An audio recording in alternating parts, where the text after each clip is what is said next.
Guys, it's December. Hope you had a great Thanksgiving and you enjoyed your time with family. We're getting ready to come into the end of the year now, and this can typically be a time, personally, and then I've seen it time and time again in ministry, that as we close out the year, things kind of slow down for a little bit.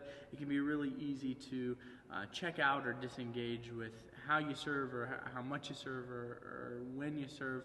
And so I really want to encourage you guys that as we come into the end of the calendar year, that we continue to serve as faithfully and generously and as well as we did at the beginning of the year. It's been a great year. I've seen a lot of growth. I've really been impressed and thankful for how you guys have engaged both with our students and their families through the course of this year. And I think that's opened itself up to a lot of really fruitful ministry. There's a lesson that I learned a long time ago, when I was very young, and it's helped me as I look at how I serve and how often I serve, all the things I just talked about.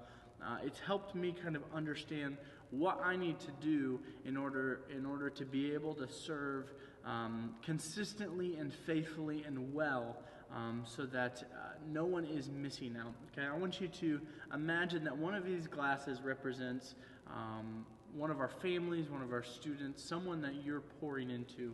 And this pitcher of water is going to represent you. Okay, so as you pour yourself out, you are giving of yourself, you're serving faithfully, you're doing really, really well. So you've poured into that student.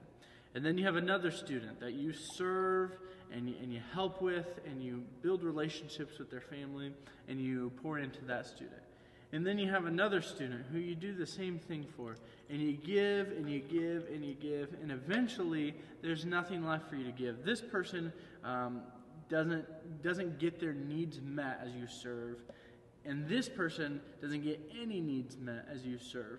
And so there's a dilemma of there's still needs that need met, but there's no more of yourself to give. And I learned a long time ago that in order for me to serve consistently, I was having to get poured into from outside sources so that I had enough inside of me that I could then pour out to others. So this seems a little bit silly with the pictures and everything, but like I said, I think it's a really good object lesson for us to think about how it is that we're being poured into. Because if your cup is empty, when it comes time for you to serve, you're not going to be able to do it in a way that best reflects God's glory and God's purposes and intentions for you serving in that context. And so the question then becomes, how is it that I fill my cup? How is it that I fill my cup? There's a lot of different ways we could kind of take this, but I want to give you one really, really practical way that I fill my cup personally. Amanda and I do it together, and we also meet with a group of friends who does the same thing, and it really helps equip and fill us up so then that we can pour out of ourselves, and then we fill ourselves up so that we can pour out of ourselves.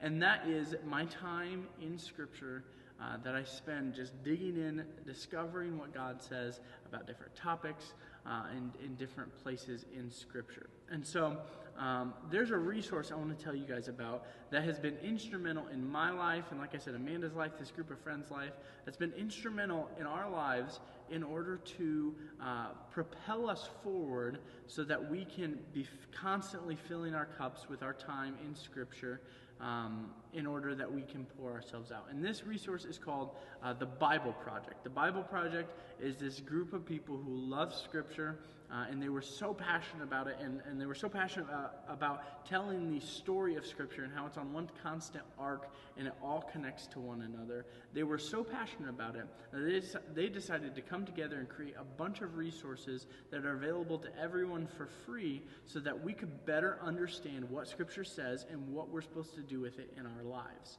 They have a really, really good website that you can go to. It's called thebibleproject.com. You can go to it. They have links to all their videos. They have discussion guides. They even have an app. This app is what, like I said, the group of friends and I use, and it's just a reading plan. And so embedded in this app is you go to it, you can click on the day you're on. We read every day. And then inside of that, it's got either Old or New Testament, and then one of the Psalms that you can read from. And so we go in, we read a few chapters. Right now we're in the Old Testament. We happen to be in Leviticus right now. We'll read a few chapters of Leviticus or wherever we're at. We'll read one Psalm for the day, and then sometimes there'll be a video with it as well, so we can kind of understand what we're reading a little bit more. And these videos are phenomenal.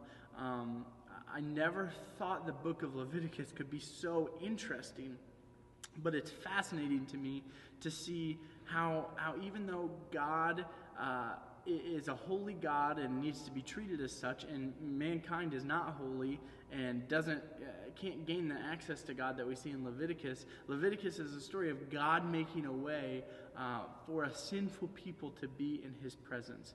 And so, like I said, these videos do a good job of painting the story of what Scripture is telling us, and helps it really come to life even more.